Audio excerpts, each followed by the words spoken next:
নমস্কার বন্ধুরা, আমি আজকে তৈরি করে দেখাবো একটি মাত্র ডিম দিয়ে বাড়ির সবার জন্য ডিম পেঁয়াজি।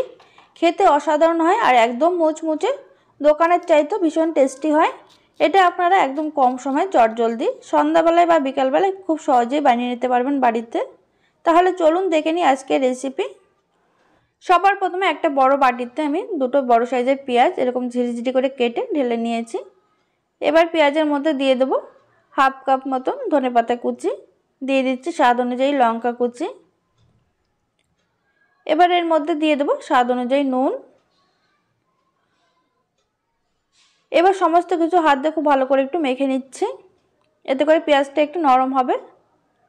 তবে পেঁয়াজটা কিন্তু মাখিয়ে রেখে দেওয়া যাবে না, এটা কিন্তু সঙ্গে সঙ্গে বাকি উপকরণগুলো দিয়ে এটা মেখে নেব। এবার এর মধ্যে দিয়ে দিচ্ছি 3 টেবিল চামচ বেসন। এবার পেঁয়াজিটা মুচমুচে তৈরি করার জন্য দিয়ে দিচ্ছি 3 টেবিল চামচ চালের গুঁড়ো, এতে করে পেঁয়াজিটা কিন্তু দারুণ মুচমুচে হয়, খেতেও কিন্তু বেশ ভালো লাগে। দিয়ে দিলাম সামান্য হলুদ, দিয়ে দিচ্ছি চিলি ফ্লেক্স 1 টিস্পুন, দিয়ে দিচ্ছি চাট মশলা হাফ টিস্পুন। এবার সমস্ত উপকরণ হাত দিয়ে খুব ভালো করে মেখে নিচ্ছি। আপনারা এখানে চালের গুঁড়োর জায়গায় কর্নফ্লাওয়ারও ব্যবহার করতে পারেন, তাতে করে কিন্তু দারুণ মুচমুচে হবে। এবার হাত দিয়ে খুব ভালো করে মেখে নিয়েছি। এদিকে ডিম একটা সিদ্ধ করে রেখেছিলাম, আগের থেকে খোসা ছাড়িয়ে রেখেছি। এবার ডিমটাকে একটু টুকরো টুকরো করে কেটে নিচ্ছি। আপনারা চাইলে ডিমটা 4 ভাগে কেটে নিতে পারেন লম্বা করে, আমি এখানে গোল করে কেটে নিচ্ছি। আপনারা এখানে 4টের জায়গায় 5টাও করে কেটে নিতে পারেন। আর এদিকে পেঁয়াজের যে মিশ্রণটা মেখে রেখেছিলাম সেটা আবার হাতে সামান্য একটু তেল মেখে আমি হাতে একটু নিয়ে নিচ্ছি।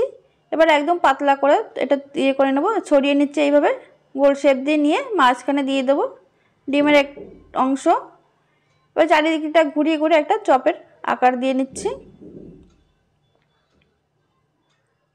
হাতে যদি তেল মেখে নেওয়া হয় তাহলে কিন্তু খুব সহজে এটা তৈরি করে নেওয়া যাবে। এইভাবে প্রত্যেকটা চপ আমি তৈরি করে নিয়েছি। এবার এটাকে ভেজে নেওয়ার জন্য কড়াইতে দিয়ে দিয়েছি বেশ খানিকটা সাদা তেল। তেলটা যখন খুব ভালোভাবে গরম হয়ে যাবে তখন গ্যাসের ফ্লেম লো টু মিডিয়ামে রেখে একে একে ডিম পেঁয়াজগুলো দিয়ে দিতে হবে।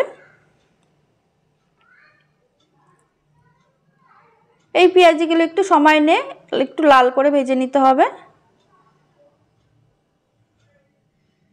এটা খেতে কিন্তু অসাধারণ হয়, আপনারা অবশ্যই এইভাবে বাড়িতে ঝটপট বানিয়ে নিতে পারবেন একদম কম সময়ে।